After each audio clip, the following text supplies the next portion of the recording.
Good morning. Good morning, everybody. My name is Shakti Sinha. On behalf of Harsh Pant, the director of the Delhi School of Transnational Studies, and my own Delhi School of Public Policy and Governance, it gives me great pleasure to welcome all of you to this joint event. Both schools are very new schools. The actual process has just started. Harsh is right now one-man army at the Delhi School of Transnational Studies.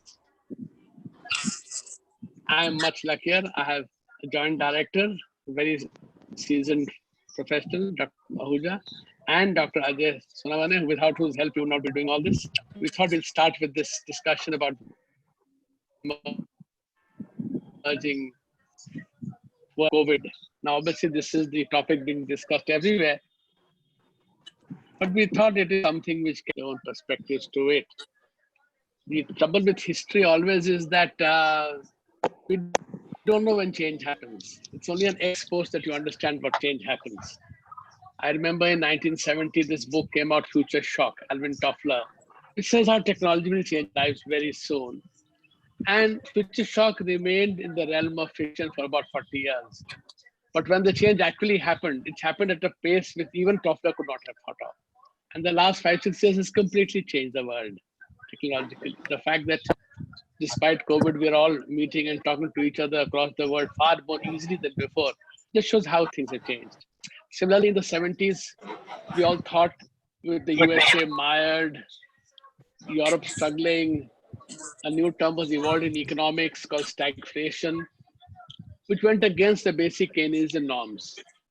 And everybody thought that this is the end of the world in terms of the Western domination. Paul Kennedy wrote his famous book in the mid-80s, The Rise and Fall of the Great Powers. And basically his argument was that by the year 2000, latest, even earlier on by 90s, Japan would become the greatest economy in the world, the strongest country in the world. And considering that Japan's population then was 60% of USA's, it would mean that the Japanese income would be really, really high. It didn't work out that way. But obviously now you can see a certain kind of unraveling happening, which you really can't hide away. Today's article in Times of India, an excerpt from his forthcoming book, Shankar has made some very interesting points. Not unipolar, not bipolar, not even multipolar in the traditional sense, but coming together on various points, enemies, etc. So obviously, when the extant structure and the extant situations are different, there are dysfunctions there. Do the structures change? How do they change? Do they change or not? For that, we have an excellent panel.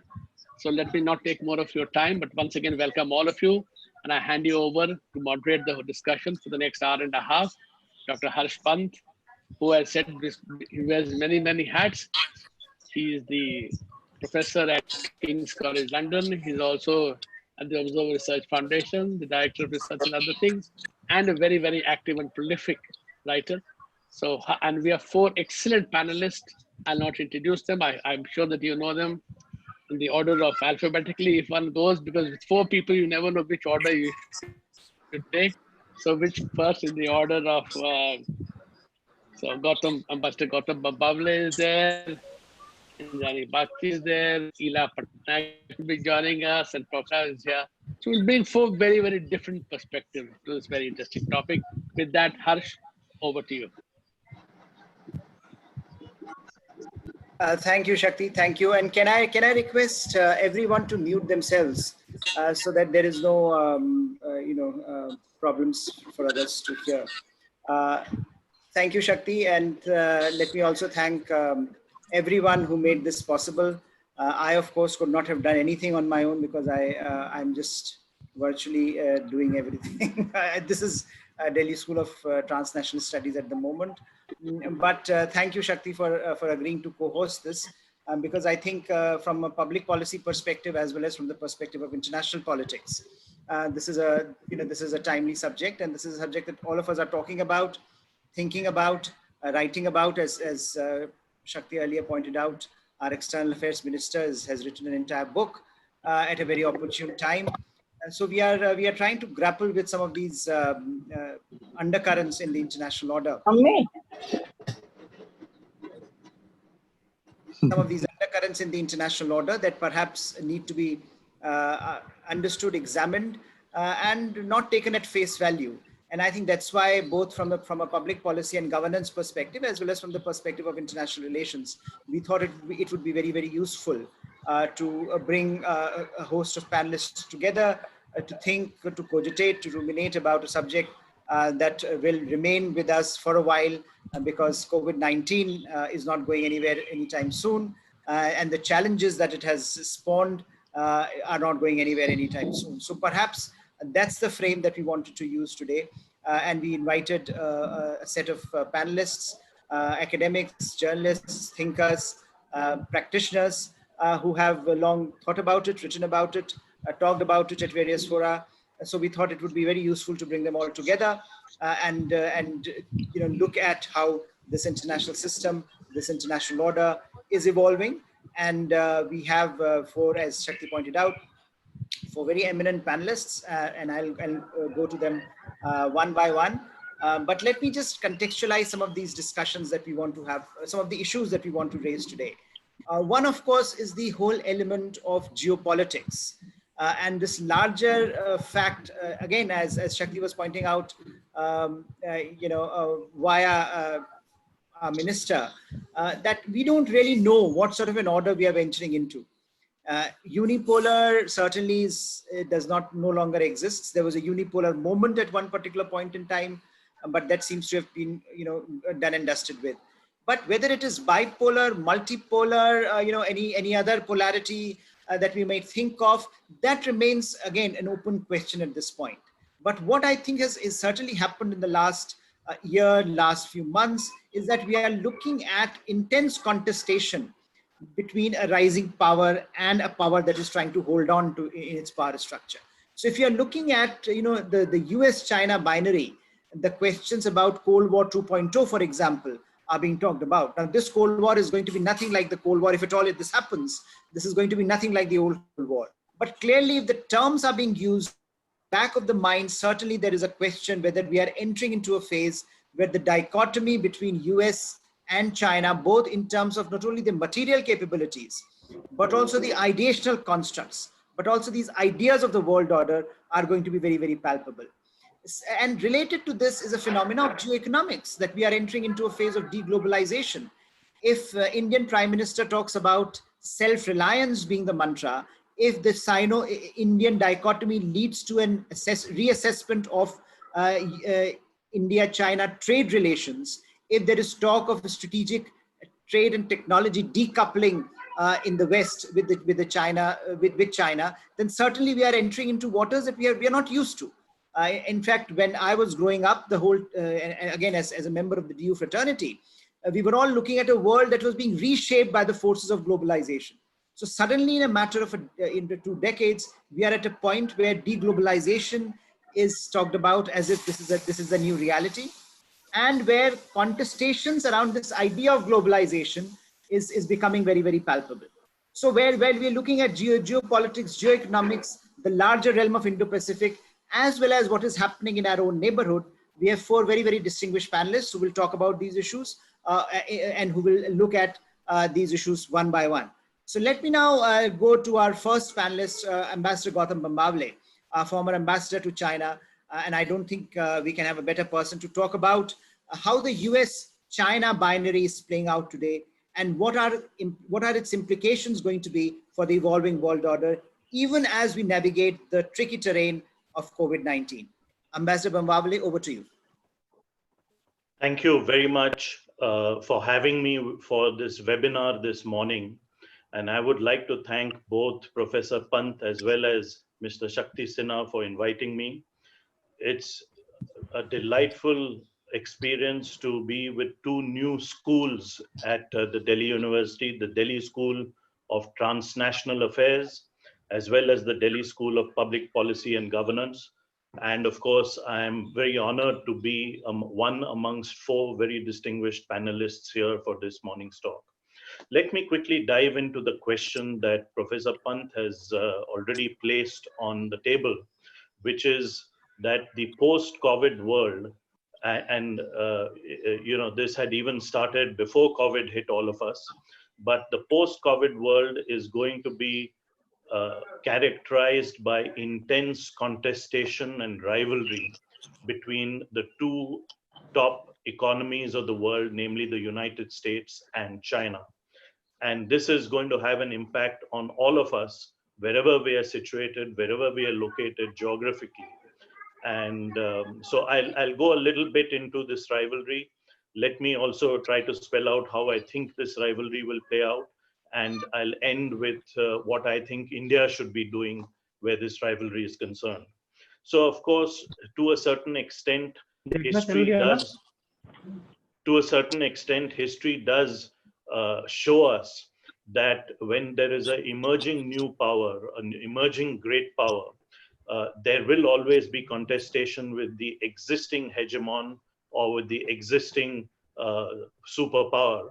And that is exactly what we are beginning to see and have seen over the last 2 years, that the trade war has continued between the United States on the one hand and China on the other. In fact, it was in July of 2018 that this trade war actually commenced. So we have actually seen 2 clear years, 2 full years of this contestation on the trade side.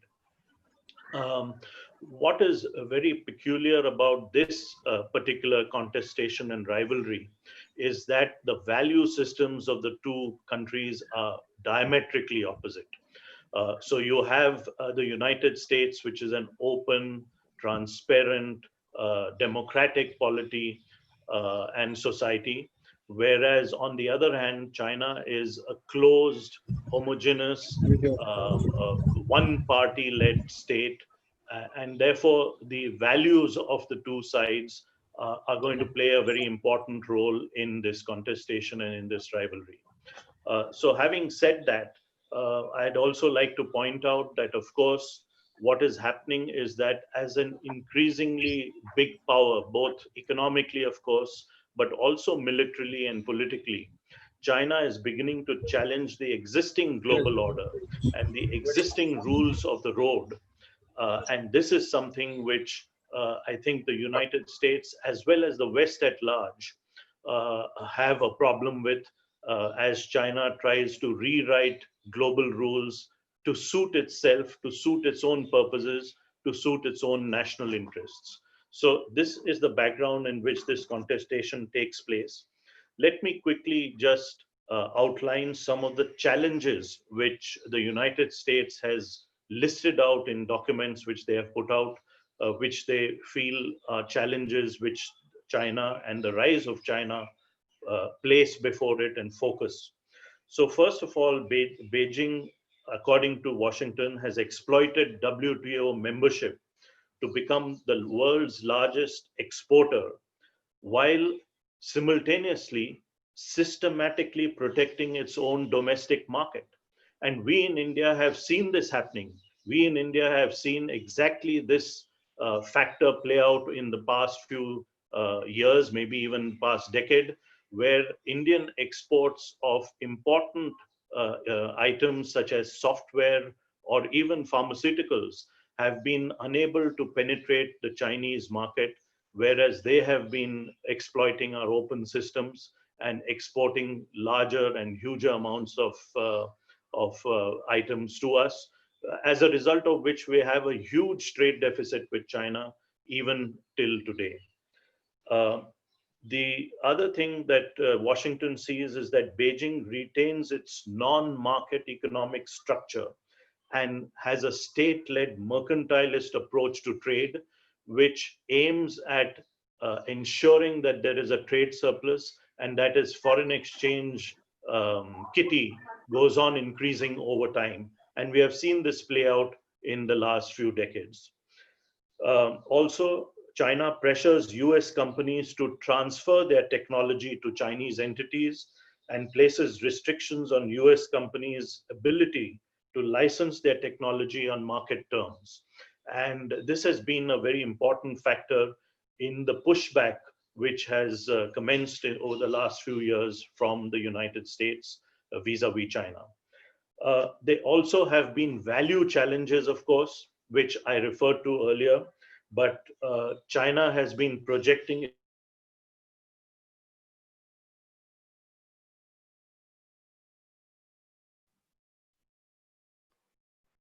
Gautam, you're muted. Gautam, you're muted for the Yeah, last I'm 30 sorry seconds. about that. Yeah. Yeah, it seems to have got muted while I was talking. I hope Yeah. you can all hear me now. So, there are also the challenges the United States sees from China on the side of values, on the value challenges. And China has increasingly been projecting itself as a governance system which functions better than a multi-party system, a one-party state, a communist party-led governance system is able to deliver the goods that its people requires better than a multi-party system. So here's a challenge which the United States sees from China. And of course, China also promotes its own value systems, which challenges US values of the inalienable rights of a person to life, liberty, and the pursuit of happiness. Similarly, you have security challenges both within China and outside. And here I'd like to make the broad point that, this is not something new which has started with President Xi Jinping. The Chinese Communist Party has been aggressive right since the time it took over the China, established the People's Republic of China in 1949. So as early as 1950, you had the PLA marching into Tibet. In 1959, you had the Dalai Lama having to flee Tibet, come to India, where we have given him asylum and where he has lived over the last so many decades. In fact, as all of you know, he jokes and jokingly says that he has survived on dal and roti to show how grateful he is to India for having accepted his request for domicile and for. So these are a whole series of challenges on the economic side, on the security side, as well as on the values side, which the US sees vis-a-vis China. Now, what steps has the US taken, especially in the recent past, to come to battle or to bring the battle to China? And there, of course, as I said, that the Communist Party of China has been aggressive right since the time it took over in 1949. And its aggression is being seen increasingly both within China and without. So you can see its aggressiveness in not just Xinjiang today. You can see its aggressiveness not only in Hong Kong today, but you can also see its aggressiveness in the Taiwan Straits. You can see its aggressiveness on the South China Seas. You can see its aggressiveness near the Senkaku Islands, which are claimed by Japan. And of course, more recently, since end April, early May of this year, you can see its aggressiveness on the India-China border areas. So what exactly has the US done to challenge China? So for the last 2 years, of course, we have had this trade war between the two sides, where the US has been saying that we want a more level playing field, we want balanced trade, we want equitable trade rather than trade which is totally one-sided. And I think here it plays well for us in India because we have a similar situation vis-a-vis China. As far as Hong Kong is concerned, the United States has a new Hong Kong Autonomy Act, which aims at sanctioning both businesses as well as individuals, which assist China in restricting Hong Kong's autonomy. Also, it has decided that it will treat China not with kid gloves, not as a separate entity as it used to do till very recently. It's going to treat Hong Kong in the same way as it treats the People's Republic of China. There will be no preferential treatment for Hong Kong. On the South China Sea, of course, as many of you know, there has been a very strong statement by the State Department which rejects China's claims to the South China Sea. Not only its claims based on the 9-dash line, but also claims based on the artificial islands which China has built in the South China Sea, which China has weaponized in the South China Sea. So there's been a very strong pushback on the South China Sea issue by the United States. There were two aircraft carrier battle groups which went through the South China Sea very, very recently. And this is part of the freedom of navigation operations that the United States holds. Very strong signals from the United States to China that it does not accept its claims in the South China Sea. Where India is concerned and the India-China border imbroglio is concerned, of course, the United States has, as never before, come out clearly on the side of India and has clearly stated that this is a result of Chinese military aggression, and that Chinese military coercion on India's borders is something which is unacceptable to the United States. And of course, then it has tightened rules on the economic side to block US semiconductor sales to companies like Huawei, which is going to have a big impact on Chinese companies. Also, there have been visa restrictions on employees of Chinese tech companies visiting the United States. And it is also considering a sweeping ban on visits and entry by members of the Communist Party of China into the United States. So these are some of the actions which have recently been taken by the United States. The battle is going to continue in the coming, not just months, but over years. And let me quickly dive into and end with this bit about what should India be doing. So till recently, India, like countries like Singapore, and I mentioned Singapore because Prime Minister Lee Hsien Loong has written just a few weeks ago a very important article in the Foreign Affairs magazine, where he says that countries like Singapore do not want to take sides between China on the one hand and the US on the other. And till recently, India was in a similar situation.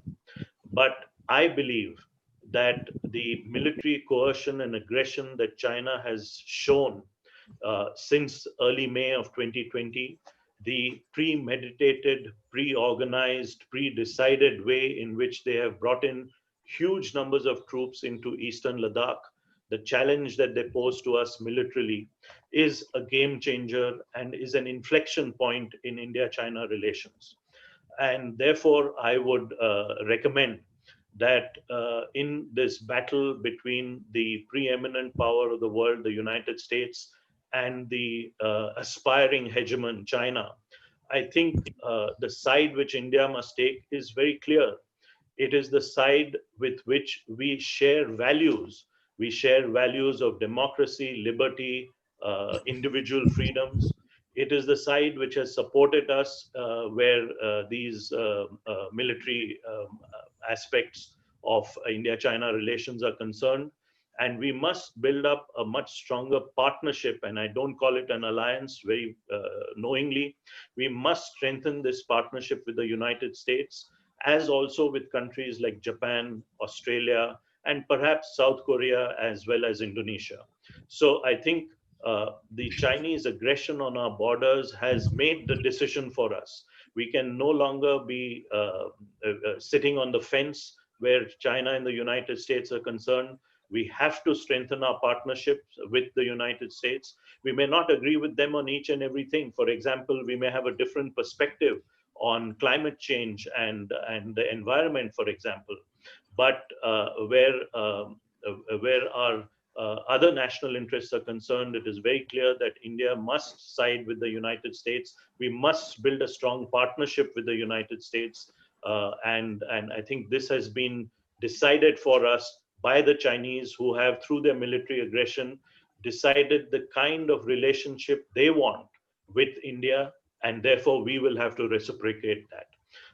Let me end with just three last words, and I hope I've not overrun my time. But in the last few decades, there has always been a discussion on whether the rise of China will be a peaceful rise. I think the answer is staring us in the face. The rise of China is not going to be peaceful. The second question, which was debated maybe a decade ago, was whether China is a responsible stakeholder in the international system. I think the answer stares us in the face too. China is not a responsible stakeholder in the international system. And the third and final question is about the China dream. And I am afraid that the fulfillment of the China dream is going to be a nightmare for other countries, other societies, and other nations, including India. Thank you so much for inviting me. I'll stop there and give the floor back to you, Professor Pant. Thank you, Ambassador. Thank you so much for covering so much in such a short span of time. And I'm sure a lot of this will come back in our question and answer session. Let me also invite all the participants to send their questions, comments, observations to us via the chat box. And we will be happy to take it forward in the second half of this panel discussion. Thank you, Ambassador, once again. And I think Ambassador Bamballa raised a number of points, which I think perhaps allows us to take this conversation forward. And one of the most important aspects here is this wider, pushback that China has been creating. And a lot of the questions, as Ambassador pointed out rightfully, which were hanging in the air, if you will, have now been resolved by Chinese own actions themselves. Chinese have decided for themselves and for the world what those answers are going to be. So therefore, let me now invite Indrani Bagchi, Diplomatic Editor, Times of India, to expand the scope of this discussion and to take some of the underlying issues and debates in the wider Indo-Pacific, which Ambassador touched upon. But I think it's going to be a very, very pivotal geography as this world order emerges, where major powers again in some ways are rising and so recalibrating their positions, and where we have seen a lot of activity in recent months. Indrani, over to you. Thank you so much, Harsh, and thank you, Shakti, for inviting me today. After Gautam's brilliant exposition, the only thing I would like to say is that it's not merely a pushback to China. I think it is a combination of a couple of factors. First, that, as Gautam said very correctly, China's rise will be contested. It is a contested rise. And therefore, to contest that rise, we have countries in the region and outside. For instance, India, Japan, Australia, New Zealand. These are countries that have traditionally been very close to China. To a certain degree, Indonesia, the US, of course, and France. We do see a growing number of countries that are uncomfortable with the quality of rise that China exhibits, the quality of power that China exhibits. And that is crystallizing in different ways in what is broadly called the Indo-Pacific. So Indo-Pacific is not a new word. It's not a new idea. It may be a new word, but it is not a new idea. If you remember, it was in 2007 when Shinzo Abe, the Prime Minister of Japan, talked about the confluence of two seas. And he actually said this in the Indian Parliament. It was not, it fell on not so fertile ground, if I may say so, because it was around that time that India, Japan, US, and Australia got together for a quadrilateral security dialogue, a dialogue that had been started actually after the 2004 tsunami, but a dialogue that took on a greater geopolitical overtone in 2007. And I would like all of you to remember that it was Chinese pressure on Australia that succeeded in dismantling the Quad, as it was called then, because it was a new Prime Minister in Australia, Kevin Rudd, who decided that a quadrilateral security dialogue was not the path that he wanted Australia to go. Fast forward to 2017, and I would say that China as a power had changed radically by then. we were all, everybody around China was looking at China and wondering with a great degree of discomfort, or rather a growing degree of discomfort, at the kind of power that we were seeing grow in our midst. And if you ask me, the Doklam incident in 2007 was directly responsible for the resurrection of the Quad in 2008 and a sharpening of the Indo-Pacific narrative or the Indo-Pacific idea in 2018. I think somebody's mic is on. Just a second, Danny. Can everyone please mute themselves? Because there's a lot of disturbance going on in between. Thank you. Right. So it was in 2018 that Prime Minister Narendra Modi articulated India's vision of the Indo-Pacific at the Shangri-La Dialogue in Singapore. But by then, other countries had also started to put together their own ideas of what the Indo-Pacific means. As is clear, the Indo-Pacific meant slightly different things to different people. So when the first meeting of the Quad came back, restarted again at the end of 2018, the four countries decided that they would meet together, but they would have their own separate interpretations of the meeting. It was from those meetings that the idea of the Indo-Pacific began to be fleshed out.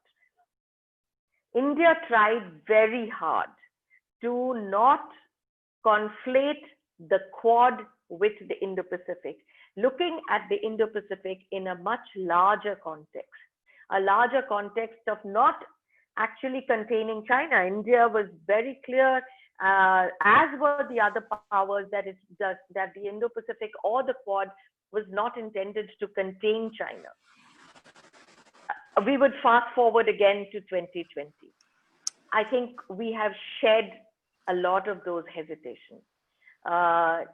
It's not merely the Chinese aggression in Ladakh that has sharpened our view and our vision. It is COVID itself, Chinese actions during COVID, which opened eyes in the region and beyond to what the kind of power that China was becoming, B, our relationship with that power, C, the fact that we all needed to diversify from the economic dependence that we had let ourselves slide into under the garb of globalization. Therefore was born, or rather was accelerated, the idea that Gautam talked about, which is deglobalization. Deglobalization essentially means countries around China and countries in the world that were plunged into COVID and were scrambling for resources, for pharmaceutical ingredients, for equipment, for goods from China, which suddenly shut down and showed absolutely no intention of opening up to supply the world. The rest of the world looked at this and decided this was a weaponization, that China was weaponizing its position as the factory or the manufacturing center of the world. Certainly in India, it opened the Indian government's eyes, or rather sharpened their view of how no longer to look at China. For instance, India is a pharmaceutical giant. in February, India was scrambling for active pharmaceutical ingredients, 80%, 85% of which comes from China. And why did we slide into that space? Because for several years, India had let its own manufacturing of these ingredients die out because it was so much cheaper, so much simpler, and China was doing such a great job of supplying it to India. It took a pandemic of this size for India to recognize that it needed to restructure, or diversify its own supply chain. And India was not alone. There were other countries like the US. Certainly, US is struggling for pharmaceutical ingredients because, again, like India, 80% of their stuff comes from China. Australia, New Zealand, countries that had not thought about this before, countries in Europe were suddenly thinking about diversifying their supply chains. And thereby is born another aspect of this new Indo-Pacific sort of state, which is trusted networks or trusted global supply chains, shorter global supply chains, but trusted supply chains that would be trusted to be able to supply you even when an act of God like a pandemic comes around. And that is another aspect of the Indo-Pacific that we are seeing today. We are not only, if you look at the engagements that India has had, and the US and the others, you will see not only the Quad, but what I call the Quad Plus. So the Quad countries, that is India, US, Japan, and Australia, in addition to South Korea, Vietnam, New Zealand, 7 countries working together during COVID, having senior officials meeting for 3 months at a stretch every week to harmonize their policies, their resources, to be able to supply themselves during the pandemic, as well as to work together to see how they could together resurrect their economies, all of which have been shattered by the pandemic. Separately, we can see the Quad as well as a couple of other countries like Brazil, Israel, South Korea, again getting together at very high levels to work on things like vaccines, therapeutics, testing of COVID. All of these we are now seeing beginnings of different, as Gautam called them, not alliances, but groups, or rather coalitions of the willing. And this is how the Indo-Pacific will continue to work. In the defense front, in defense and security front, we have the core is the India, Japan, US trilateral, but we have added Australia, we have added France, we may be adding Indonesia, and we may be adding Vietnam.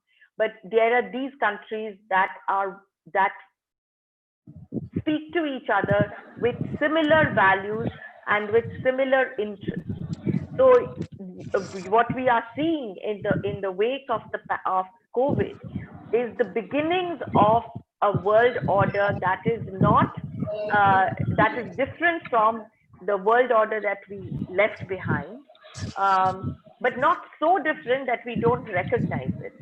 So I would say that the world order that we are looking at, that is coming up even as we speak, would involve smaller groups, would be which come together for certain set shared interests or certain set shared values. And my suspicion is we will see more of this coming in the coming days and months. What does it do to the UN? What does it do to old structures of multilateralism, which is the WTO, the UN? I really have no idea. I don't know whether they will survive. My suspicion is they will for a while. If nothing else, just on the inertia of momentum will survive for a while. But you can see the new world order slowly taking shape. Will it survive? Will it sustain at the way we see it today, even after the pandemic is over, even after we are all vaccinated? I don't know. But this is what we see today. I will stop here and happy to take questions. Thank you. Thank you, Indrani, for taking us much beyond our shores and much beyond a US-China binary. And I think some of the issues that you have raised, both between you and Ambassador Bamballa, are certainly long-term trends in terms of even before COVID, certain structures were collapsing.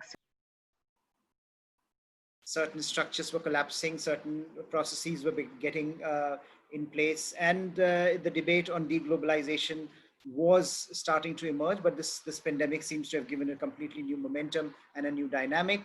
I think this is a very, again, a useful segue into the next speaker.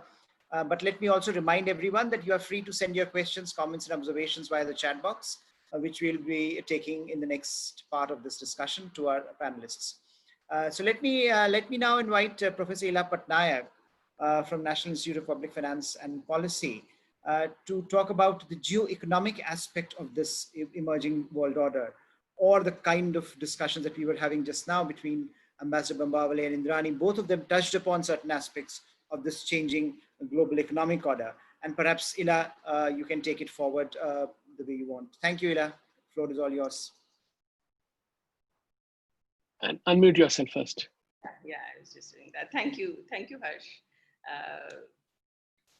Let me begin with one of the striking features of the present situation, which is a sharp slowdown in growth all over the world. And I think that in terms of the economic management and in terms of what most governments are struggling with, apart from the COVID question and apart from some of the questions that have been discussed here, is how to revive growth. In this process, so, because growth has been hit badly, both due to demand side, due to supply side, and almost even countries which have spent about 10% in fiscal expansion, even countries that are not so affected by COVID itself, have actually got affected by the global slowdown in growth. Because there are difficulties in how to revive growth, how to look forward in terms of getting growth back on track, the responses to this have been in terms of how do I get my economy to work? So increased protectionism in various spaces where perhaps we would not have liked to see increased protectionism.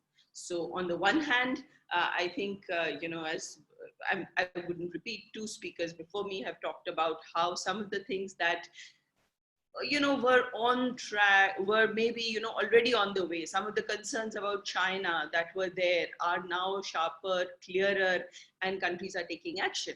But in addition to that, protective walls have gone up even against others who you may not actually have wanted to put protective walls against. So there have been increased protection on goods, on immigration, where, for example, US's restrictions on H-1B visas and their spouses affects Indians more than anybody else. And even though this was something that was already on the cards, but in this crisis, at a time when there is domestic pressure in every country because of the falling employment, because of the pressures of the slowdown and lockdown related to COVID, these domestic pressures for protectionism have increased. The politics is more in favor of protectionism. It's there in terms of goods. So some Huawei not allowing capital goods from China, may be good, but it is there in terms of immigration where we are concerned. It is also there in terms of FDI, so in which sectors. So Europe, which usually did not raise these concerns. India would raise concerns about Chinese investments into certain sectors. US also in the past has not allowed China to invest in ports, but Europe, which used to be more liberal, is now also restricting and looking at FDI from a security point of view. In addition, there are concerns about hostile takeover of companies, so or takeover of companies that are in trouble. So we might be stopping people from coming in, we might be stopping goods from coming in, from companies from coming in, but now we're also looking at, we don't want our companies to be sold at throwaway prices to foreigners, so we start getting protective about that as well. So that is a broad, I mean, you know, we've discussed some of this, we are aware of this, but that's kind of the broad direction in which a lot of domestic politics pushes countries. So in addition to the China question, when there are increased demands for protectionism, that is something where I think that part will get reversed. So while, you know, the awareness about China and the Chinese threat, particularly the economic dependence of China that has increased in this period, might mean, and I hope it means, that we are not going to go back to being dependent on China in the same way. But at the same time, one hopes that the barriers that have been put against other countries, against, you know, countries including India, those barriers go away after the crisis goes away, after the pandemic goes away, after the economic impact of the pandemic goes away.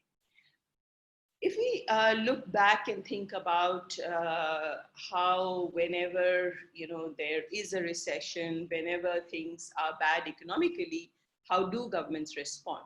Governments do respond by putting protectionist barriers. And then, you know, as times get better,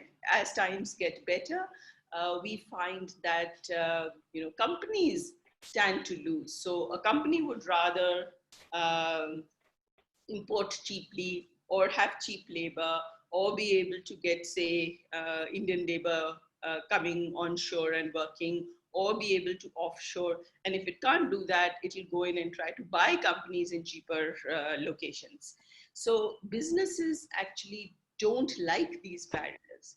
And so when we look back in history, we find that while these barriers do come up at times of recession, in difficult times, when the political circumstances, and in this case, you know, even China's, the way China deal with the COVID crisis and the spread of the infection. So they all come up, but over time, they tend to go away. And they tend to go away because it does not business be protective environment. Their profits go down. So there are clearly gains from trade, and there are clearly gains from integration.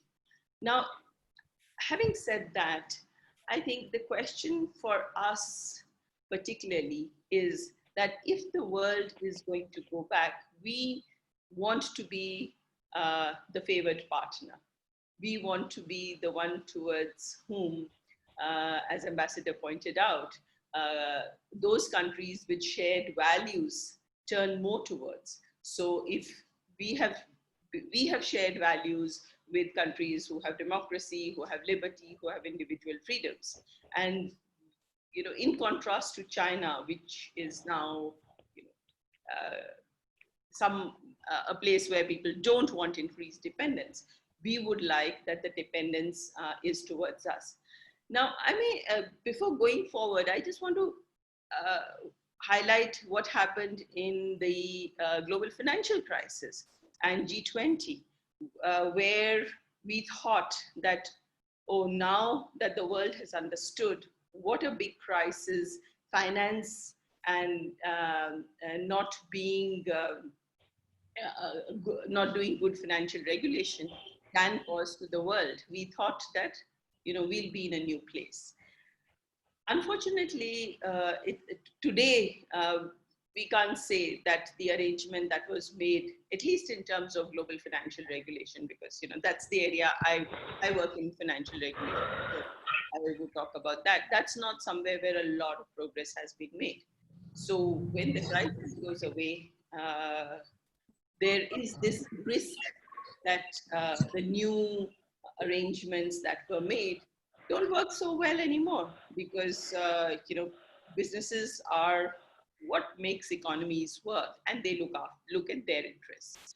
So given that lesson, I would like to turn towards what should we be thinking about, and I'm going to talk in the context of India, but I think the same holds for other countries, other democratic, liberal countries with shared values, and the countries with whom we think we will be able to be in a coalition. So beyond just a US-India partnership, if one thinks about countries like Europe or Germany or Japan, or countries which have shared values, then what is it that India and countries like India need to do so that they move away from China towards us? In that context, what is important perhaps is to ask, what do, say, the Fortune 500 companies look for? Because what we want to do is to attract them away from the Chinese mainland towards us. Contract enforcement, better rule of law, intellectual property rights, data privacy. These are some of the issues, some of the domestic issues that we will need to address, we will need to be stronger at before we can actually turn this hope into reality. The hope is that American companies and big European companies would look away from China towards us. Now, for that to happen, we are fortunate that we are an elected democracy. So, it's already, the groundwork is there, that we have a constitution, we have the foundations. Now, on those foundations, we need to build further on rule of law and contract enforcement, and those things that strengthen democratic values beyond the fact that we are an elected democracy. So we need to strengthen our justice system. We need to reduce policy uncertainty. So in the space of taxation, for example, India has seen a lot of policy uncertainty, direct taxation of foreign companies and interaction between foreign companies and India. So our objective and our framework in this space, when we are talking about strengthening our partnership and our coalition with countries with whom we have shared values, there we need to have a very strong domestic agenda, and that domestic agenda has to be to improve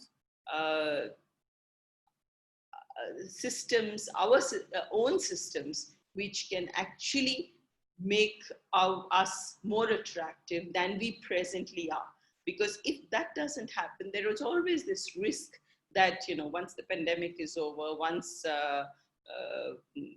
governments have made all kinds of, done their strong messaging, in 4 or 5 years, things slip back to where they were.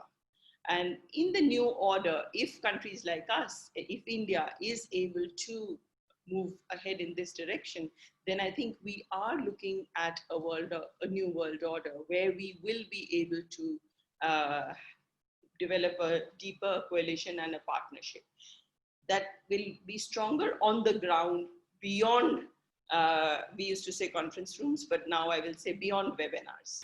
And that's what I think we need to focus on. I'll stop there. Thank you.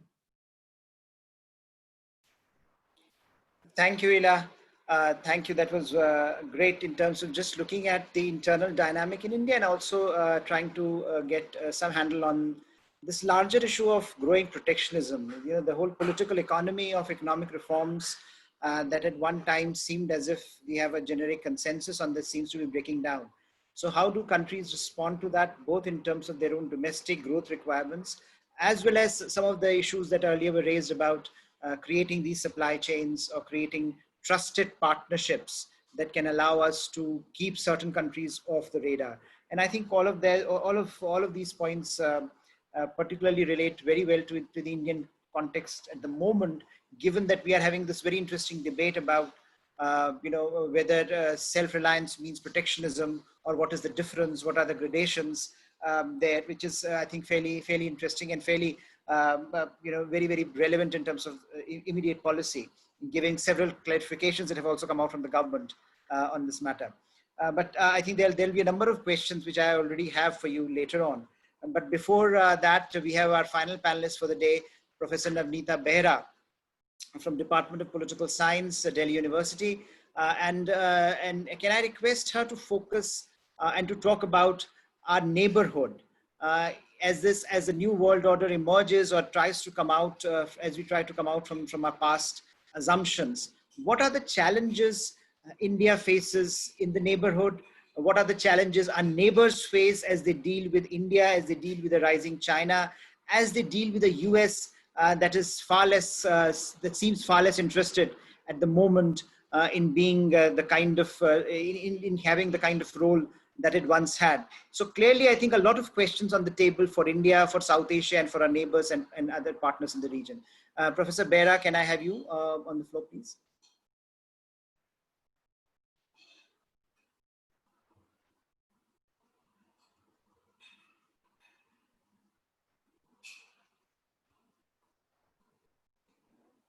You have to unmute yourself, Navneeta. It wasn't actually allowed. Oh yeah, now you are. Now you are. Okay. It said that the host can only unmute you, which is a good thing, I think.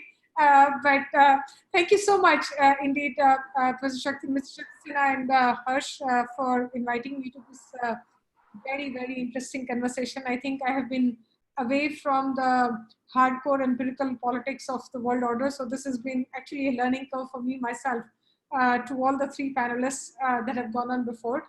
I'll try to add few points. I think the advantage of being the last speaker is that much ground has been covered, but I think Harsh has done his job in terms of laying out very specific area for me to address. So looking at South Asia, I think at this point of time, there is one thing that the big picture thing that I see is that the South Asia is kind of beginning to mirror what the international world order looks like right now. And right now, the international world order is looking increasingly fragmented.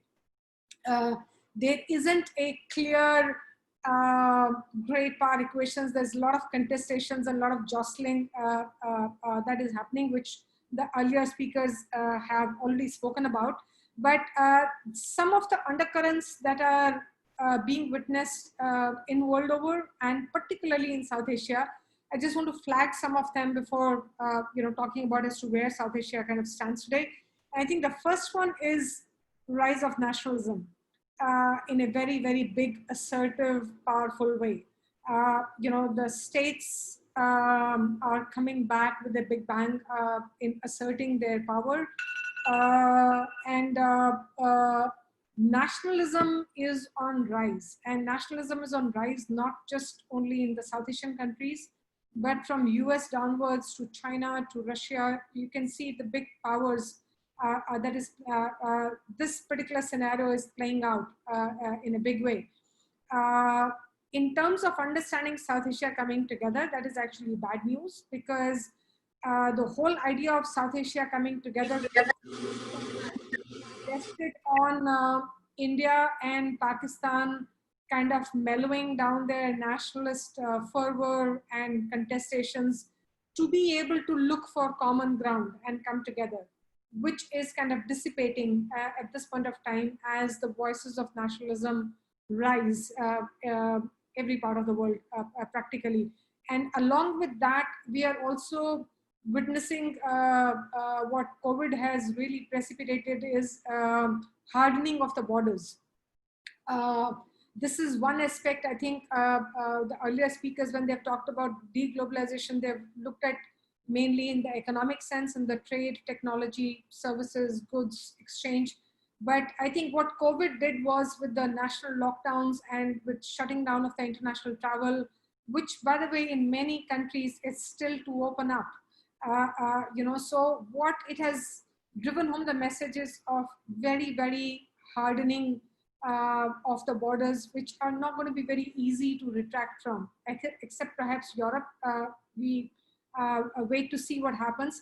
But in South Asia, once again, this has in fact gone one step further. What we are witnessing here is not just hardening of the borders, we are literally witnessing an exercise in remaking the borders, at least in cartographic manners. It's a, I mean, I didn't think that I would ever live to see a day where Nepal would be, you know, sort of remaking borders with India and claiming, laying claim to territories that are part of India and passing a resolution in its parliament saying that this is a new map. Pakistan has of course gone leaps and bounds ahead and just declared the whole Jammu and Kashmir to be part of Pakistan. China is literally knocking on our borders and kind of, you know, and China has declared that it has a territorial dispute with Bhutan out of all the countries. So the borders are really hardening, you know, and that is again a very telltale sign of, has long-lasting implications for the kind of international order that is in making, what we are going to see. And other important thing I think is in common with what we're witnessing in the world and in South Asia is that the platforms where powers that we came together to think through problems of the world or of the regions, they are losing, their capacity to be able to address these problems. And it starts all the way from G7, which wasn't able to meet together, G20, you know, Europe was apparently supposed to have had a exclusive meeting with the Chinese president in September, which has been put on hold indefinitely. At the beginning of the COVID, we saw Indian Prime Minister Modi taking an initiative to hold a meeting of SAARC, and they set up this emergency fund. But after that, SAARC has gone back into the same hole that it has found itself in the last few decades. I mean, SAARC is practically dysfunctional. And the way we are going, I don't really see much hope out of it. But what is even more worrying is that besides the governmental platforms, even by way of learning and sharing of the experiences that was happening through the non-governmental channels in South Asia, even that has taken a backseat. So during the pandemic times, we don't really see exchanges of scientific learning or in terms of strategies to deal with the pandemic or post-pandemic era in terms of fighting the economic crisis that every country is besieged with. We don't see any common thinking through of the strategies in the South Asian region. Instead, what we are seeing is a kind of a zero-sum dynamic which is coming into play in a bigger way. So these are altogether, I would say, signs of worry. Outcome, the biggest fear that I have in terms of an outcome is that in the emerging international order, I don't know whether South Asia would simply become a site of a contestation or would become a player in terms of shaping the international world order, because India has in the past 2 decades always taken a position and has lived up to that role of you know, a wider platform in the Asia-Pacific and the G20 you know, against the sort of increasingly growing narrative of the locus of power sort of shifting from the West to Asia. India has played a very important role, and Indrani and Ambassador Bamballa and Ira have already spoken in terms of both on the geopolitical and the geoeconomic terrain. So I don't want to repeat and waste the audience's time in reiterating that. But when I look at South Asia, I do fear that if we don't get our house together in the near future, we would be basically at a receiving end in terms of becoming a site of contestation rather than becoming a player in a leading constructive manner. And of course, here the elephant in the room, which everybody else has discussed and so far I have not touched upon, is China. You know, China is beginning to impinge on India, not just by its direct relationship with India and the border conflict which is escalating but also in terms of how it's reached out to each of India's neighbors. Bangladesh, if you look at the kind of investments and the kind of deep pockets that China has, what it is putting in, India is finding it difficult to sort of match those kind of levels and commitments of investments and economic partnerships. If you look at Nepal, there is a sea level change in Nepal's relationship with India, and China is impinging on that relationship in a increasingly assertive sort of a manner. If you look at Sri Lanka, again, in terms of economic investments, in terms of the Indian Ocean kind of seeing the equations sort of changing. Sri Lanka is looking at, again, the wider segment of Indian Ocean rather than just looking at itself being a South Asian state. So there is and of course, the less said about Pakistan, the better. Pakistan is very, very closely integrated into the BRI initiative of China and has a lot of stakes. I mean, the most interesting thing that I noticed in the Pakistani new maps was they left Eastern Ladakh alone. They left the Karakoram side alone. So obviously they don't want to do anything to alienate their big brother, partner, philosopher, friend China. But what I'm trying to say is that China is looming large on South Asia. So I think India has its role cut out in terms of what to do. We really need to put our own house in order in our neighborhood, first and foremost, for us to be able to play the role that India truly deserves in the international scenario. One element that I want to just briefly talk about is whether India's strategy in tackling these challenges is going to be defensive, as it always traditionally has been, or is it going to become a little more offensive? So far, the signs that we have seen is we remain on a very defensive mode. Whether it is on a border conflict in the Eastern Ladakh sector or in the Arunachal Pradesh sector, we are wanting to play it low-key, defend what we have, not escalate the conflict to a different level altogether, and try and explore diplomatic means and channels of communication to try and address those issues. I wonder though if India's strategists, at least in terms of doing game scenarios, need to look at as to what are India's options to play its cards in Tibet and on Taiwan and on Hong Kong. Have we run any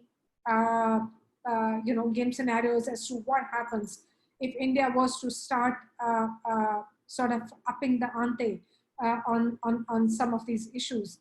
And as far as South Asian neighbors vis-a-vis China, the big sign, I think the big lesson if they have to learn is just see what happens to Malaysia and some of the Southeast Asian partners who had signed on to the BRI initiatives. African nations, some of them have been caught in a debt trap that they are struggling to get out of. So while it's true China has deep pockets and is willing to make the kind of investments that India may not be able to match to that order at this point of time. But if I was in their position, I would be very wary of also getting into the kind of debt traps that some of Chinese partners, particularly Pakistan, if we have to look at one example, have been feared to be getting into. And that remains to be seen. I just want to conclude by actually talking about one issue which nobody has raised so far, and I'm going to for a minute wear my academic hat and put that out on the table. We've all debated peaceful rise of China, but we have to remember for almost 20 years before China started asserting itself in a coercive way, in a militarily powerful way, in a power dynamic sort of a way, China was doing its homework in terms of what we call your knowledge domain, in terms of your knowledge categories. You just have to see as to how China has built its education sector in general. And I would more specifically lay out the scenario where my field is, international affairs. the proliferation of the universities, the collaborations, the ideas, the theoretical domain in international affairs, where China has been increasingly very, very assertive in terms of laying out Chinese way of thinking, Chinese way of theorizing, Chinese way of, you know, sort of doing international business or geopolitics. I think there is a lesson to be learned there. If you want to reshape the international order, India has the kind of a capital, the intellectual capital that we haven't learned yet to capitalize on. It is in the ideational domain. We need to take a lead in terms of thinking through what is the kind of a international order where China does not seem to be sort of assuming that position where it's issuing diktats to the rest of the world. And my earlier speakers have already laid out. I mean, China right now is having a problem with US, with Canada, with Australia, with India, with Southeast Asia, with partners in the South China Sea, with Canada, with Africa. It's like the list goes on. So can India provide an alternative in terms of coming up with knowledge categories that conceive international order differently, where we can build allies across the world, in the West, in the non-West, in the global South, in the global North, and how do we take that challenge forward? This is an agenda that requires years in making, but I would just want to stop by saying it's high time we start seriously thinking about that and working on it. I'll stop here. Thank you, Navneeta. I especially like the last point that you made, which is, I think, very, very important. And given that we have just released a national education policy, perhaps Shakti would have his next engagement on what we are doing with our knowledge-based ideas and concepts, where I think increasingly if the global distribution of power is to be based on knowledge, then how does India position itself, and how do we build institutions that are capable of matching some of the best in the world? And I think that is something that perhaps is going to be central. But let me take one other point that you raised, which I think has also been raised by a number of our participants here, and take it to Ambassador Bamballa. Ambassador, if you can just come back to this discussion in some ways. This point about what can India do, or can India recalibrate its options and its policies on some of the more fundamental issues like Taiwan or Tibet? Is that an option at all on the table? Is that something that India can conceive of doing? We have seen a statement, for example, on Hong Kong that came out. It was not a very, very strong statement, but a statement nonetheless on what was happening in Hong Kong at the UN Human Rights Council, where India participated in the discussion. Are we looking at a possibility of India revising, for example, its one China policy, or trying to look at the Taiwan and Tibet questions differently? This is something that some other participants have also raised. Ambassador?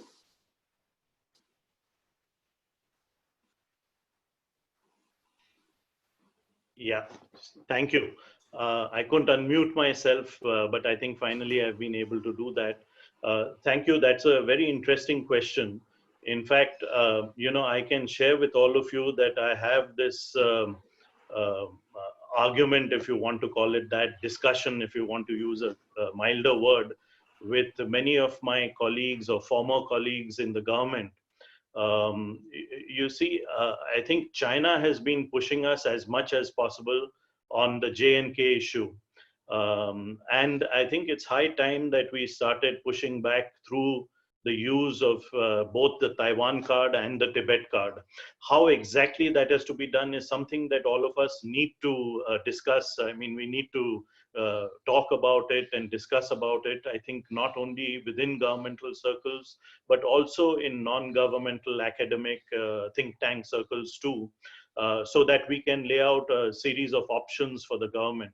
Whether we should go as far as changing our one China policy, I am not sure.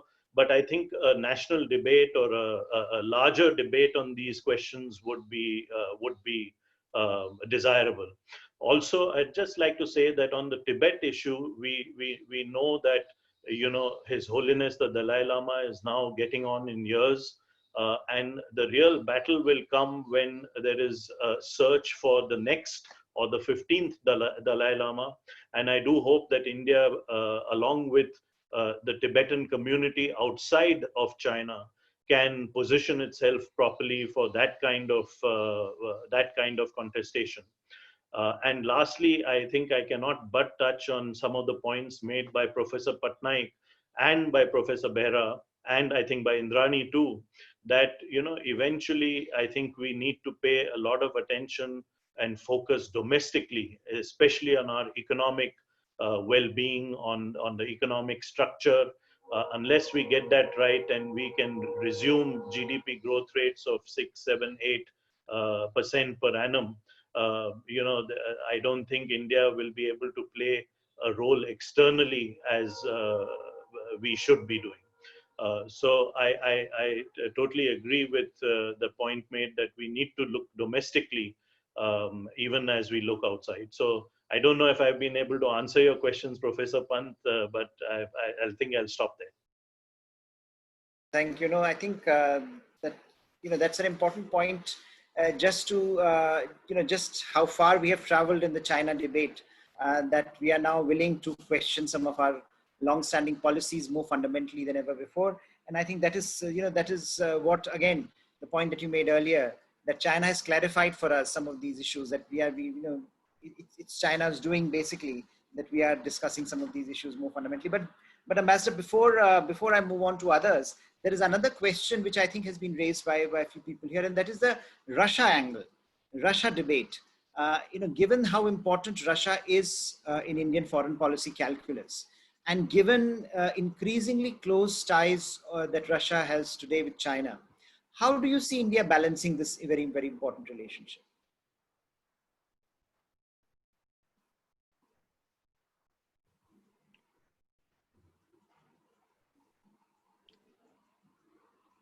Yeah, you're fine now.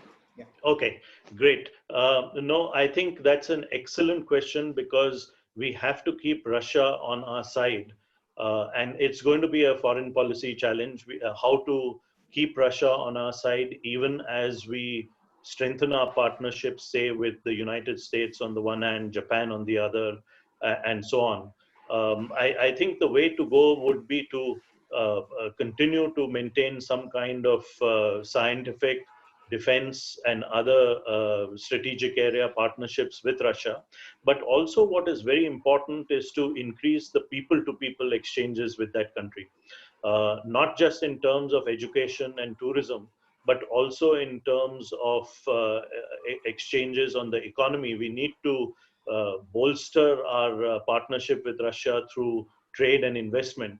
And I hope we are going to be able to do that and keep Russia on our side, even as we build a stronger relationship with the United States and Japan. It's a challenge, and I hope that we'll be able to negotiate that challenge. Thank you very much.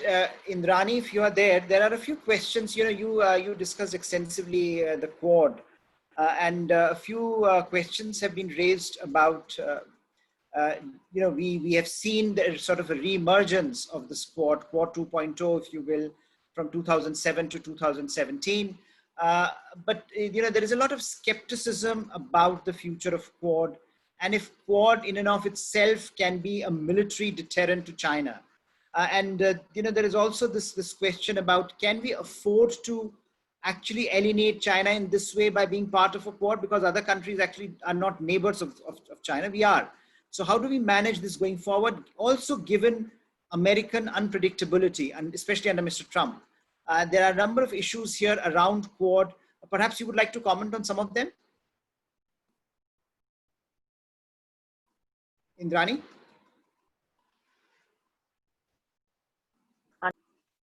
Hi. Can you hear me? Yeah. Look,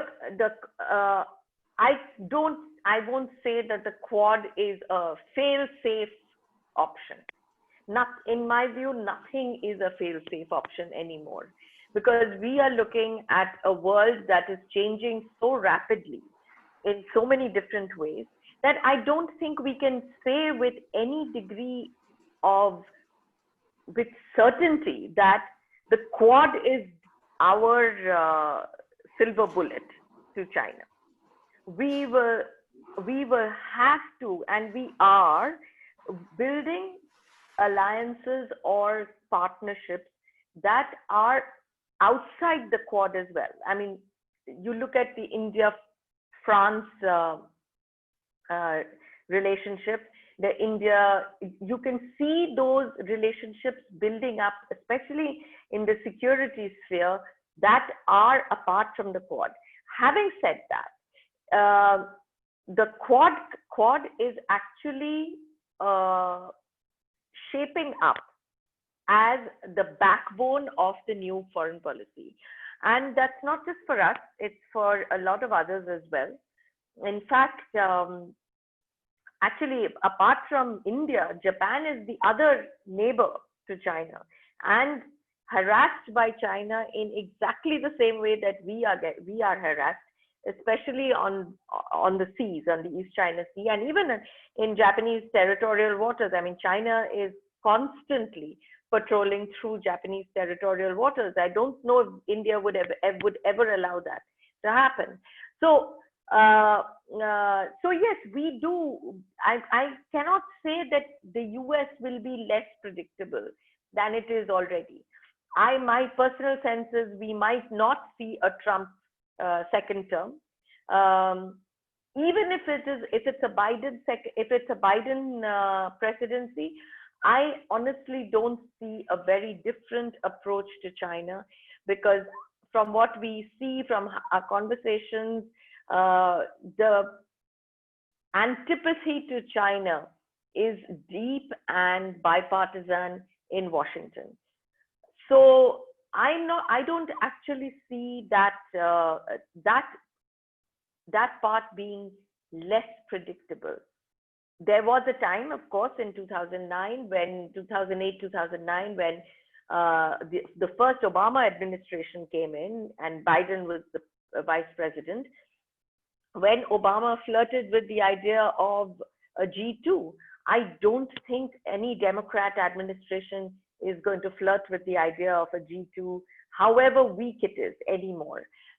They might not sound as unpredictable as Trump, but if you look, but to be fair to Trump, and I know that Trump invokes different reactions in people, but to be fair to Trump, he has been remarkably consistent on his approach to China. He may have moved back and forth on trade deals and non-trade deals, on sanctions, not sanctions, but the overall direction to China has been more or less consistent in the US. In fact, India's India's approach has not been quite as consistent. We have moved from Doklam to Jumar to informal summits to now banning apps and curtailing FDI. We have moved through this entire gamut just in the last one decade. So I don't think it's actually fair to even the Chinese. I mean, look at the Australians. They too have moved from the Kevin Rudd position to the Scott Morrison position. That itself shows you how far countries have moved. China is not changing in a hurry. Our interests are also not changing in a hurry. So to believe that somehow the Quad will not act, maybe not together, but certainly in harmony, I think would not be correct in the current context. Now, tomorrow morning, we might wake up and China would be a really peaceful, happy, benign country. And then the world would change again. But somehow I don't see that happening.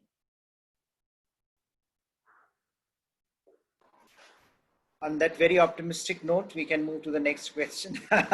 Professor Patnaik, there are a few very interesting questions about the sort of geoeconomic logic that you had talked about, and also particularly about India's domestic economic, political economy and how that is changing and how that is evolving. Someone is asking, in the early 1990s, the consensus was that India needs to liberalize, tariffs are bad. though the Indian, Indian corporate sector reacted negatively initially, but then they fell in line. Now today, of course, you have Indian corporates again lobbying for protection. Are we moving in a direction that perhaps will not do justice to our long-term interests? Or is this something fundamental here changing, or is it something momentary that over a period of time will lead to a different outcome? Professor Patnaik? I'm hoping it is momentary, because we do see these periods of rising protectionism when things are very bad, and yet the gains from trade are so strong that when the immediate lobbying and these in the crisis conditions, at the moment where you feel that you somehow need to revive domestic activity, somehow need to revive the economy, even at the cost of what might be gains from trade, or even if supply chains get disrupted. But I think when the crisis is over, you sit down back to the drawing table and you talk about how to make things work, and you're thinking far more rationally. Now, my example in this would be, so we talk about, even in Atmanirbhar Bharat, we've talked about being part of global supply chains. Now, what is being part of global supply chains? Global supply chains means that some things are produced somewhere else, we add some value to it, they go elsewhere, more value gets added, and then they go further. So it's not that production and value addition to a particular product is located in a country. How can we possibly be part of global supply chains if we are completely shut off, and if the world lets China be part of them? So, because these are global supply chains. So we are going to have to face these questions far more frontally than we are today. Today, yes, there is a crisis, and the response has been protectionism, and particularly in the context of China, because it's easy. It's politically today, very fine for everybody to be able to say, oh, we're going to ban goods from China. But I think tomorrow by tomorrow, I mean when the crisis is over, we will have to be thinking more deeply. We will have to be thinking more rationally. We will have to be thinking about, what if so we're trying to attract FDI, say. So let's say Apple comes in and sets up plants here, and they are producing things which need a component from China. And we are going to have to, do our cost benefit analysis and think about whether we gain more from letting this plant be set up, whether it produces, whether it generates more employment here, or we are better off by insisting that that product be produced in India. I mean, this is just, I don't mean Apple exactly, but I'm just trying to give an example of how after the crisis is over, we will have to do our cost benefit analysis, think about what are the gains from trade, think about what works better for us. And at the end of the day, the government will choose the strategies that one hopes are cater to the larger interests of the country rather than to some, specific emotional or knee-jerk reaction at a particular point of time. And I mean, the world has been through periods of protection and gone back to liberalizing and globalizing. Though the terms of engagement change, though where the emphasis is, who leads it, those change, coalition partners change. But I don't think that overall we can think about that we're going towards a time where we'll all be insular and not be open. Thanks, and stop there. Thank you, Professor Patnaik. So we are running out of time, and I have last question for Navneeta before I ask Shakti to take the floor. Navneeta, there has been you mentioned this fact, but I think it would be useful to elaborate a bit on this cartographical war that seems to be happening in the subcontinent at the moment. Everyone is coming out with new maps, and the territorial, almost solidification of this age-old territorial conflicts in some ways. being represented differently on maps today. Where do you think, for example, with Nepal in particular, it can be it can be a momentary thing, it can be a momentary phase in a relationship that goes through its ebbs and flows, or something more fundamental is happening in the subcontinent? As you pointed out, maybe it is a reflection of the larger international order being imposing itself on the subcontinent, or the fault lines becoming much more significant, or the rise of China becoming much more palpable. Is this something momentary? Will it phase out eventually, or are we looking at a fundamental reorganization of the strategic mapping, at least of the region? Actually, I think it's a short answer would be too early to tell, because this phenomenon has just sort of begun to come in the public domain in a big way in the last, I would say, few weeks to few months. So it's too much in an unfolding state still. And I would still think that there is room for diplomacy and our diplomatic instruments to be able to address the slide that we are beginning to witness. Now, whether we would be able to arrest the slide or whether it would actually become a fundamental reorganization does depend on whether we are able to address the elephant in the room, that is China, because there is no doubt behind some of the cartographic changes that are happening. I mean, if you just have to see the northern Indian borders, Bhutan, Nepal, Pakistan, Eastern Ladakh, if there is one common factor in 4 different countries, that is China with India. So are we able to address these different elements? Because China is sort of keeping you on your toes in different ways and different fronts that it is opening up simultaneously. So even though we may be dealing with Nepal, or even though we may be dealing with Bangladesh or Myanmar for that matter, we do need to recognize and plan and strategize for how are you going to be responding to China, which is constantly making its presence felt behind the doors. And the second element in terms of, are we willing to sit across the table and actually talk? Because I found this very interesting and rather worrying phenomenon that Nepal's foreign secretary kept asking when the Nepalese parliament was passing this resolution on their new maps, that we are asking India for a dialogue and India is not coming forward. I think we need to seize the opportunity of actually having a dialogue and resolving these issues